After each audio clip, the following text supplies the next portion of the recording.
Hi, I'm Jonathan Morin. I'm the creative director and watchdog at Ubisoft Montreal.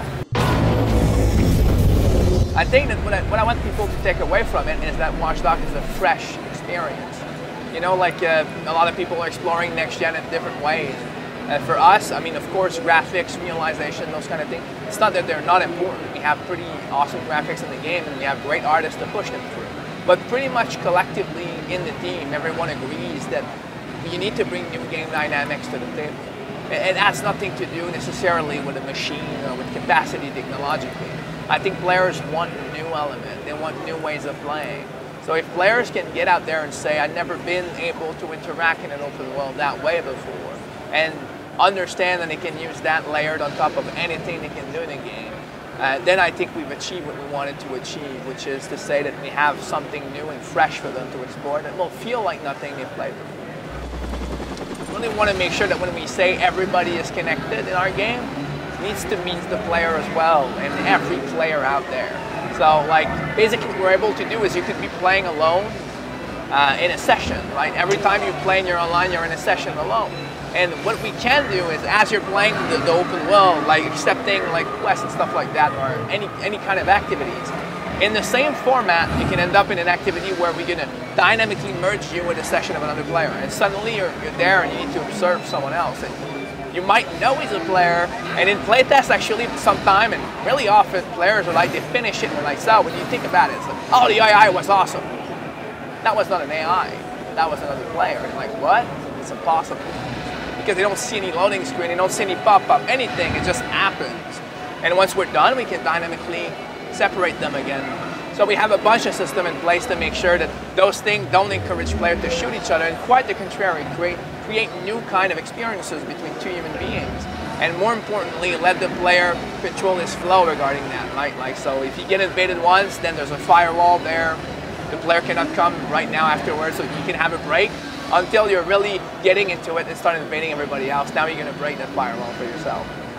So, can you give us some more of an idea of the structure of the game? How is it kind of structured? We know it's open world, but I mean in terms of narrative and everything else around it, I mean, how have you guys approached that? Well, the game is story-driven to an extent, right? Like, you drop into the city of Chicago, everything is unlocked. Like, you can just like go in the open world, do whatever you want. We have a main structure for the missions. So you're going to be distinctively able to say, this is a main mission, this is moving me forwards to the story.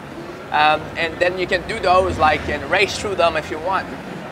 But there's a bunch of other stuff. There's side missions. There's also a lot of dynamic event that happens, like the stuff you guys seen in the past, like people start fleeing from you because you're intervening in certain situation and those kinds of things. So I guess that's the three different layers, like main mission, then you have like side mission stuff, there's a lot of those, and then you have everything that's dynamic in the world you can interact with, including mini games and stuff like that. On the other side, for progression, then all of those things are meaningful for the player from a progression standpoint. First off, he needs to free roam and activate, or should I say act, certain strategic point to create his own grid. The grid is kind of see it as like the visualization of Chicago from a data flow standpoint. And that's your monitoring system. So if you want to be able to profile around, act things out, you need to get connected in the entire city progressively.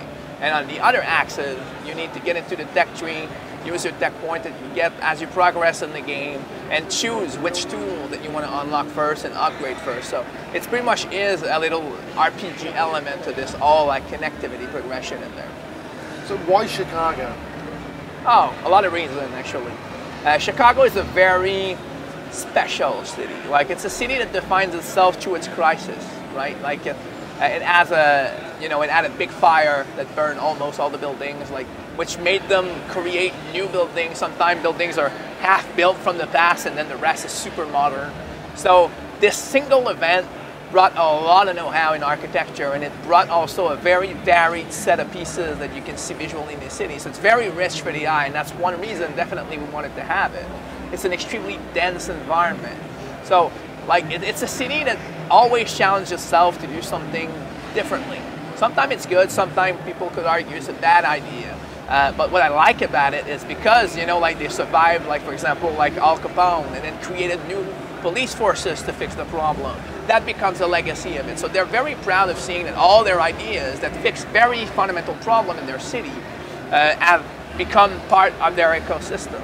So to us, it's a great city. It's very rich to go for. Maybe the last part is because of this attitude that has been created over time, they have modern ideas. They're very modern in everything they do. Like they ended up being the most surveilled city in North America. Like they're kind of the London of the US, right, to an extent. So that fits really well with our game. But it's also, it says a lot about the city. You can argue, is it good, is it bad? I'm not gonna get in that debate. It's a very complicated one. But one thing you can say is Chicago's a city that has a vision and they have serious problems to fix. And that's what big cities are all about. So to us, exploring that city and all its density and its glory, that's the basis that we wanted for Watch Dogs. Have you taken some artistic license with it, or have you tried to model it as close to what it is now? You're definitely going to have a lot of deja vus in there. There's some places that are completely identical, but we're selling the idea of controlling an entire city. So we have a level design responsibility there. So we definitely did some liberties to, chunk certain part, get the best out of it, and most importantly, get certain liberties to support the fantasy of controlling everything so that you feel like there's always something for you to interact with. How big is the world? I cannot get into like the details of it, but one thing I can say is it is a pretty big city, but it's also a very dense city. There's not much. When we created the city, we didn't went for it needs to be the biggest in size ever made. I don't see the point in that. I see an interest in having scale, but what we wanted is density. Like in Watch Dogs, you can stand still for 20 minutes and you're playing the game because you can profile people around, look at them, analyze each person.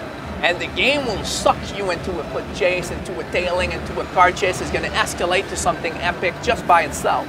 That's the kind of density we wanted to create. So it is big, but adding size to just repeat the same thing over and over again was not an option. We really wanted to make something where the simulation goes elsewhere, like further, deeper into what games can achieve. So who is Aiden Pearce? What's he like as a character, and what's going to make us kind of resonate with him? Aiden Pearce is a modern vigilante in a quest for vengeance. So it's pretty straightforward. In more detail, he's a guy who's obsessed with surveillance.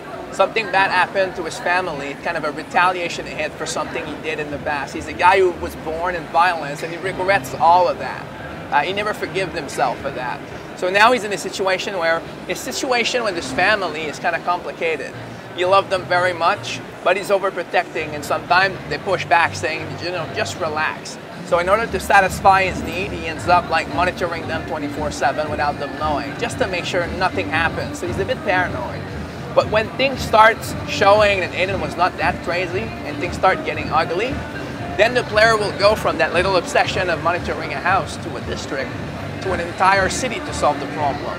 And this is where there's something interesting going on, because you have Aiden Pearce and his journey, which is very finite and defined and open to interpretation by the end.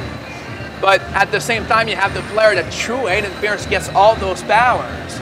And as he gets those powers, he's going to start losing himself and confusing the drama of Aiden Pearce to the drama of everybody else. So to an extent, through his mechanics, he's going to live the classic tragedy of a vigilante that confuse everything that he should do versus not do.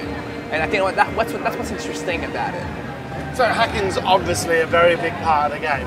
I mean, what kind of extent can Aiden Pearce, what can he hack, and what opportunities does that open up for him? Pretty much everything that's connected to control. Like any cameras out there. It's funny, we're so used to avoid cameras in games.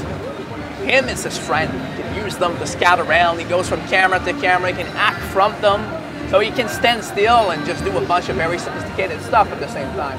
Pretty much any infrastructure like drawbridges, traffic lights, a few that I don't want to name so far, but there's a lot of stuff going on. Even the blackout, for example, there's an extensive system that simulates all of the lights of Chicago and all the electricity. So everything is intertwined in the system. If you shoot the transformer and it causes a small radial blackout, then everything you can hack around doesn't work. So in multiplayer, it's kind of interesting to add those kind of things. And it adds a lot of layers and intertwined systems in there. And when you progress in the game, you get to be able to press a button and shut down an entire district. So it goes pretty far into those systems. All of that for making sure the player can really solve tangible problems with them. On the side too, we have a little bit of fun, All right. letting the player hack stuff that are not significant to gameplay. They're more there for the fantasy of being able to hack everything around and having a little bit of fun, like a bunch of hackers would have on YouTube. So if you had to explain Watch Dogs to a newcomer who heard nothing about it, seen nothing about it, how would you kind of explain it to him in a sentence? I think in a sentence you should say it's an action-adventure game that explores the impact of technology on society. Watch Dogs is going to be out in November 19 in the US and November 22 in Europe, and that's going to be on current gen, and for the next gen stuff it's during the holidays.